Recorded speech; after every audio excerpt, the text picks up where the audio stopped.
లలో సుబ్రహ్మణ్య భుజంగ స్తోత్రం ఉంది. దాంట్లో ఒక అద్భుతమైనటువంటి, అది మాకు చాలా ఇష్టం. ఒక శ్లోకం అక్కడ ఉంది. ఏమిటంటే శంకరాచార్యుల వారు సుబ్రహ్మణ్య స్వామి యొక్క ఆ 6 ముఖాల్ని ఎలా వర్ణించాలి అనేటటువంటి విషయాన్ని చూపిస్తూ, దీనికి ఈ 6 ముఖాలకి దేన్ని ఉపమానంగా చెప్పాలి అని ఆలోచన చేస్తూ ఒక మాట అంటారు. ఏమిటంటే, సదా శారదా షణ్మృగాంకా యది స్యు సముద్యంత ఏవ స్థితాశ్చేత్ సమంతాత్ సదా పూర్ణబింబా కలంకైశ్చ హీనా తదా త్వన్ముఖానాం బ్రువే స్కంద సామ్యం అని అంటారు. నీ 6 ముఖాలకి ఉపమానం చెప్పాలంటే ఎటువంటి సామగ్రి కావాలి అని అంటే, సదా ఎల్లప్పుడూ శారదాహ, ఆ శరదృతువులో కనిపించేటటువంటి ఆ పూర్ణబింబాలు, చంద్రుడు, శరదృతువులో కనిపించేటటువంటి చంద్రుడు, అందులోనూ ఒక చంద్రుడు సరిపోడు, 6 ఉండాలి. సదా శారదాహ షణ్మృగాంక, 6 పూర్ణ చంద్రులు కనపడాలి.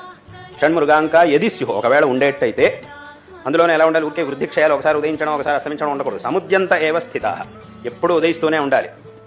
స్థితాశ్చేత్ సమంత సదా పూర్ణబింబ, అందులోనే వృద్ధిక్షయాలు ఉండకూడదు, ఎప్పుడు కూడా పూర్ణబింబంగానే ఉండాలి. కలంకైష్టహీన, కలంకం కూడా నీ దగ్గర, చంద్రుడి దగ్గర కలంకం ఉంది. ఇప్పుడు మనం చూసే చంద్రుడి దగ్గర కలంకం ఉంది. ఆ చంద్రుడి దగ్గర ఉదయాస్తమయాలు ఉన్నాయి, వృద్ధిక్షయాలున్నాయి, కలంకం ఉంది, ఒకడే ఉన్నాడు. సంఖ్య కూడా ఎక్కువగా లేదు, ఒకే సంఖ్య ఉండేది మనకి. కాబట్టి సదా పూర్ణబింబ కలంకైశ్చహీన, ఒకవేళ ఇటువంటి పరిస్థితి కనుక ఉంటే సదా త్వన్ముఖానాం బ్రువే స్కంద సామ్యం, అప్పుడు నీ ముఖాలకి నేను ఆ ఉపమానాన్ని చెప్పగలుగుతాను. అది లేదు అని అంటే కనుక నీ ముఖాలకి ఉపమానాన్ని నేను చెప్పలేను.